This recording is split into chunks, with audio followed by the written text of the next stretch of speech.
Bienvenidas, bienvenidos a una emisión más de Cultura del Derecho. El día de hoy tenemos un programa muy especial. Hablar de la cultura y del derecho inigualablemente a lo largo de estos programas que hemos tenido nos llevan a diversas reflexiones. Pero un referente que tenemos en la Facultad de Derecho cuando hablamos de cultura y cuando hablamos de derecho es el doctor Fernando Serrano Migallón, a quien yo le agradezco infinitamente que esté con nosotros en esta emisión. Muchas gracias, doctor, por haber estado con nosotros. No, maestro, al contrario, mil gracias por la invitación. Me da muchísimo gusto estar aquí con ustedes. Al contrario, doctor. Y bueno, yo quiero entrar de lleno ya a la primera pregunta que nos surge. Cuando hablábamos de este programa, o cuando iniciamos la estructura de este programa, existía esta discusión sobre el derecho y la cultura y el derecho. ¿Cuál es la relación que existe o cómo influye uno con el otro? Bueno, el derecho es parte de la cultura. Decía el filósofo alemán Enrique Richter que naturaleza es lo oriundo de sí, nacido por sí y entregado a su propia potencialidad inmanente, donde el hombre no ha puesto la mano. Cultura es todo lo contrario. O sea, en cuanto aparece el hombre y pone la mano en la naturaleza, se convierte en cultura. Y la rama de la cultura es lo más amplio, y el derecho es una parte de esa cultura.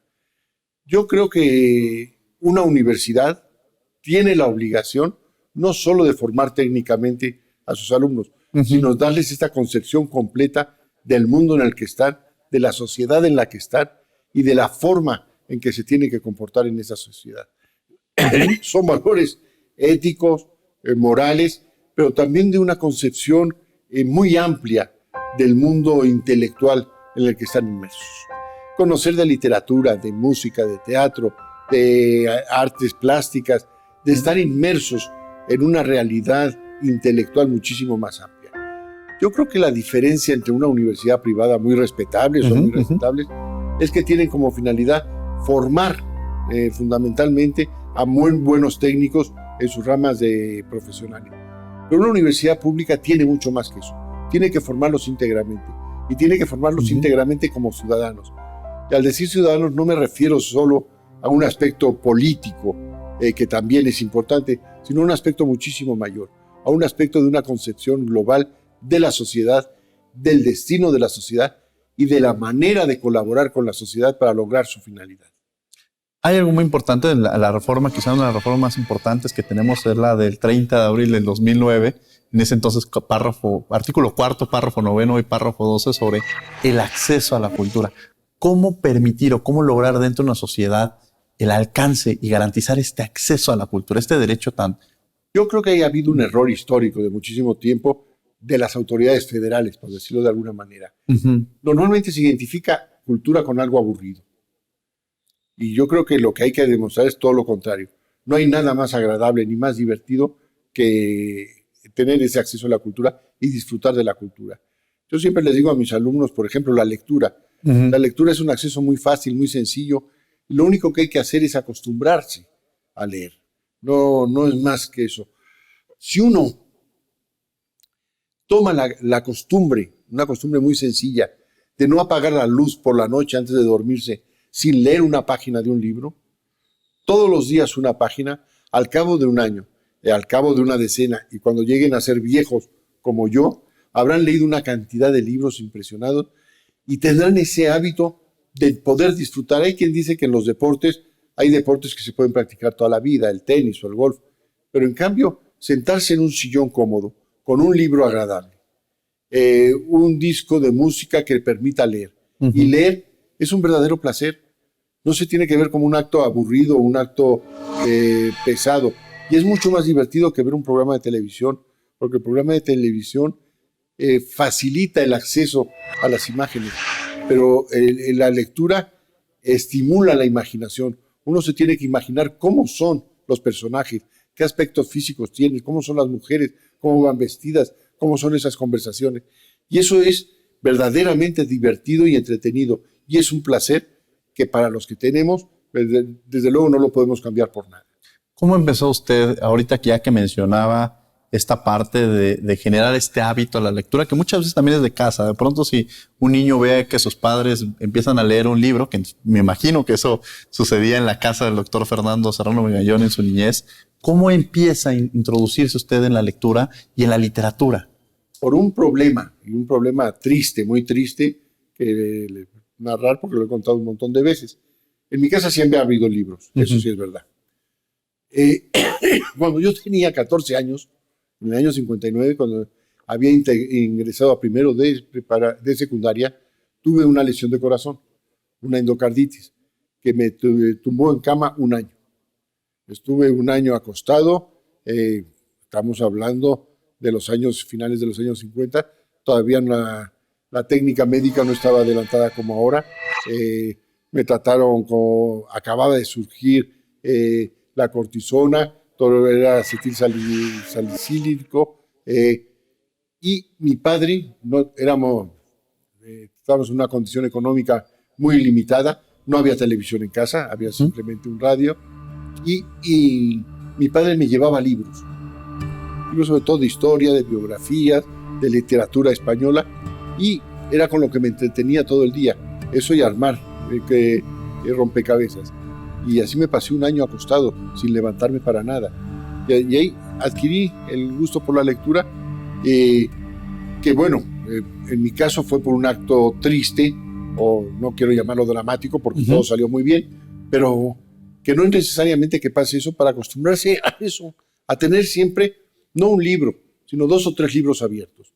Y según el estado de ánimo en que esté uno, puede estar en un estado de ánimo más alegre, o más triste, o ganas de una cosa más profunda, una cosa más superficial.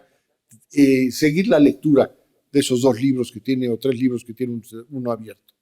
Su familia, digo, yo sé que sus hermanos nacieron en España, usted nace aquí en México, pero usted ya lo mencionaba ahorita, la influencia. Yo creo que una de las grandes riquezas que ha tenido el pueblo mexicano es gracias al exilio español. La propia Universidad Nacional Autónoma de México no la imaginaríamos sin las mentes brillantes que vienen del exilio español. Y usted ya hablaba de la literatura española. ¿Hay una influencia entre esta literatura en México sobre la literatura española en la literatura mexicana? Bueno, en eso México lo que pasa es que es un crisol de culturas. Yo creo que evidentemente por la cercanía, la cultura española tiene muchísimo peso, pero la cultura francesa, sobre todo en la época de Don Porfirio y los grandes autores franceses, marcaron todo el siglo XIX mexicano de una manera notable. Lo que sí ha tenido España en eso es, han sabido unir profundamente lo que es la literatura con el derecho. Así como los franceses han tenido muchísima más importancia, han enfocado más importancia entre la unión entre la historia y el derecho. Ahí hay un autor francés, Joseph Ortolan, que a mí me encanta, que dice todo jurista tiene que ser historiador y todo historiador tiene que ser jurista. Y yo creo que tiene toda la razón. No se puede analizar una institución jurídica sin saber por qué surgió, por qué desapareció y de qué manera surgió. Mire usted, hay un profesor de esta facultad, un eminentísimo profesor, desgraciadamente fallecido, don Niceto Alcalá Zamora, el mejor procesalista, o uno de los 2 o 3 mejores procesalistas del mundo en su época, que escribió un librito que se llama Estampas procesales de la literatura española. Y analiza en los libros de la literatura clásica española sus fenómenos procesales desde un punto de vista jurídico y literario. Nos habla del alcalde de Zalamea, de Fuenteovejuna, quien mató al gobernador de Fuenteovejuna, el señor, de a buen juez, mejor testigo. Bueno, eso que son literatura y son ficciones, ¿qué aspectos jurídicos y cómo las instituciones jurídicas han colaborado con ellos? Lazarillo de Tormes. Y eso sí es muy importante. En México hemos tenido también casos muy importantes. Hay 2 o 3 temas extraordinarios que lo que pasa es que se han enfocado más a la historia dentro del derecho que al derecho en sí mismo. El juicio de Maximiliano, el juicio de Miramón, el juicio de Hidalgo, y que se han hecho tesis que se han hecho en esta facultad. Es muy importante también el estudio que hizo el maestro Bourgois del juicio de Cristo. De Cristo, sí. Independientemente de los aspectos religiosos que cada uno podamos tener, como figura normal, un ciudadano normal, un hombre normal del Imperio Romano en aquella época, cómo actuaba frente al derecho romano alguien que se hacía llamar hijo de Dios. Claro. Y el derecho tiene, entre muchísimas ventajas, esa enorme posibilidad de alternativas de desarrollo personal. Uno puede dedicarse a la academia, a dar clase, al litigio, a la investigación, a las relaciones internacionales, al aspecto judicial. Tiene esa posibilidad de desarrollo intelectual. Vamos a tener que ir a un corte, pero no se vayan. Estamos en Cultura del Derecho platicando con el doctor Fernando Serrano Migallón.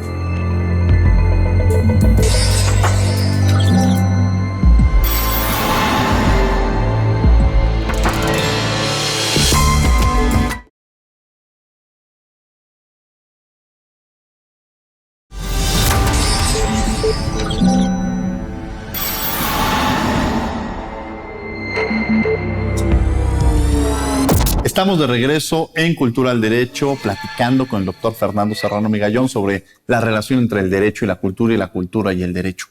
Doctor, usted hablaba sobre la formación que tenemos los abogados en el bloque anterior, sobre toda esta vinculación, para hablar de esta universalidad. Usted es economista, usted decía que también el abogado tiene que ser historiador y el historiador abogado, y usted lo cumple perfectamente. ¿Por qué es importante esta relación que existe entre varias disciplinas y conocerlas y entenderlas desde una perspectiva diferente? No, yo creo que eso es la función de la universidad en general, no es una cualidad mía. Yo entré a Derecho, me encantó la carrera, primer año, en segundo año empecé medio a litigar y no me gustó nada el litigio. Me pareció de lo más desagradable y me vi en un dilema. O sea, me gusta la carrera, me gusta el tema de estudio, pero no me gusta la práctica. Entonces, ¿qué hago? ¿Dejo la carrera? Entonces pensé en una carrera paralela al derecho que me permitiera ejercer el derecho, pero un tipo de actividad distinta. Entonces opté por economía, que estaba aquí al lado de nosotros. Por la mañana venía derecho, por la tarde economía. Hice las dos carreras de manera paralela. Y luego siempre me había gustado la historia. Y luego yo estudié en París, un diploma de estudios superiores, y tuve un profesor Boluy que escribió 4 tomos que se llamaban Nacimiento y Muerte, que era el análisis de las 4 repúblicas francesas. Y a mí eso me interesó mucho en las constituciones mexicanas. Mi obra de la historia constitucional o de las constituciones en México, porque hay 2 constituciones que no son mexicanas, pero que nos han regido, la de Bayona y la de Cádiz, es más que lo que dice cada constitución, qué pasaba en México para que en el año 24 surgiera el federalismo, y en el año 36 el centralismo, y en el año 62 volviéramos a un imperio. ¿Qué pasaba en la sociedad mexicana? Porque también ese criterio de los buenos y malos mexicanos, eran mexicanos que tenían una idea de lo bueno para México y que quizá lo hicieron con la mejor intención, y otros que con los que nosotros podemos estar de acuerdo en sus puntos de vista, pero todos tenían un impulso sincero, auténtico, de mejoría de la sociedad a través del derecho y a través de la reforma constitucional. Hay un tema, la Universidad Nacional Autónoma de México se vuelve un faro de luz en los temas culturales. ¿Cuál tendría que ser la labor, y usted en el bloque anterior lo mencionaba, la responsabilidad en el ámbito federal para promover el acceso a la cultura por un lado, y cuál tendría que ser también la labor de una universidad como la Universidad Nacional en la promoción de la cultura, en estos 2 ejes? La ley orgánica, nuestra ley orgánica del año 44, promulgada en el 45, habla de 3 finalidades de la universidad. Transmitir el pensamiento a través de la enseñanza, crear nuevo conocimiento a través de la investigación y hacer que los beneficios de la cultura lleguen a las más amplias capas posibles de la población. Pero hay una 4ª función que no está en la ley orgánica, es ser la conciencia crítica de la nación. La universidad, y eso sí desde antes de ser una universidad nacional, desde la Real Pontificia en 1551, es la conciencia del Estado mexicano, es la conciencia de la sociedad mexicana. Y eso lo tiene que hacer con gallardía, con sinceridad y con valor. No creo que haya un país en el mundo que le deba tanto a su universidad como México a la Universidad Nacional Autónoma de México. No quiero decir que no haya en otros países universidades muy buenas y quizá mejores, pero el peso específico que ha tenido esta universidad en el desarrollo de México a través, desde la colonia hasta este momento, yo creo que hace invaluable la presencia de la universidad. Por eso cuando hay críticas, desde mi punto de vista, absurdas, diciendo que la universidad se ha derechizado o que la universidad ha perdido sus valores, es que no se entiende lo que es la universidad. La universidad no es ni de derecha ni de izquierda. La universidad no es, tiene una ideología ni tiene un punto de vista. Eso serán instituciones de educación con finalidad específica muy respetable. Pero la universidad lo que tiene que tener es esa variedad de alternativas. Que haya de gente de derecha, de izquierda, si se quieren emplear esos términos, o con un punto de vista o con otro punto de vista, y que los alumnos tengan alternativas a donde abrevar.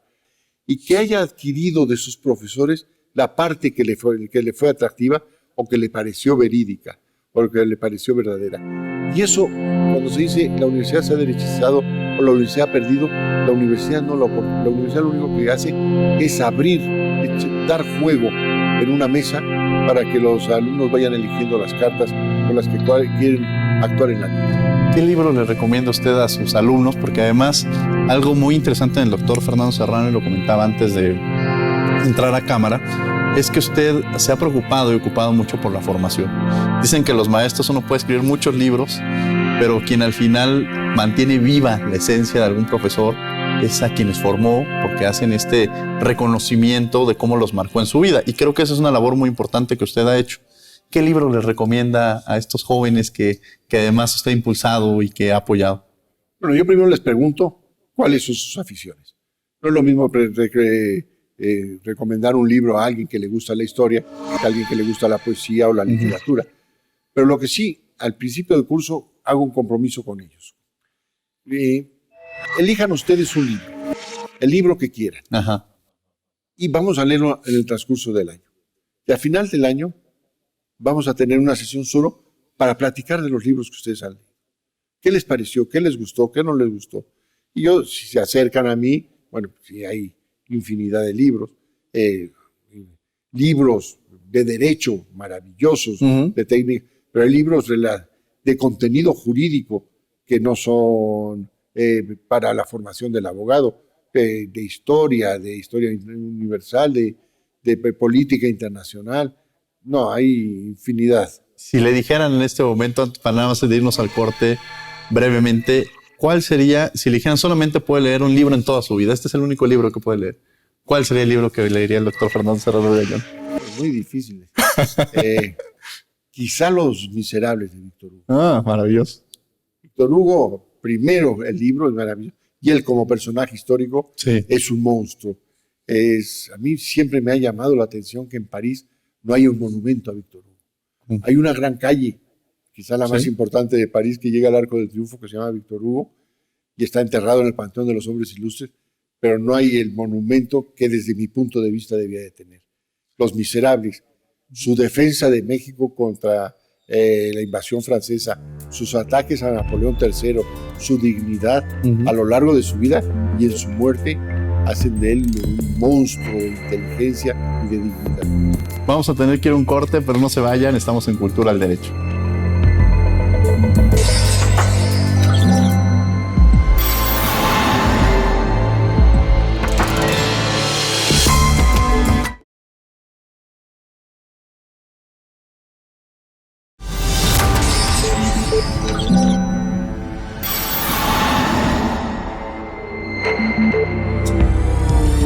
Estamos de regreso en Cultura del Derecho platicando con el doctor Fernando Serrano Vigallón sobre la relación cultura-derecho, derecho y cultura. Usted es un aficionado a la gastronomía, doctor. Sabemos que le gusta mucho la cocina, además ya platicamos de otros dotes de usted. ¿Cuáles serían los ingredientes que tendría que tener una receta para formar un abogado vinculado con la cultura y defensor de la cultura? Yo creo que lo más importante en la cocina es la calidad de los ingredientes.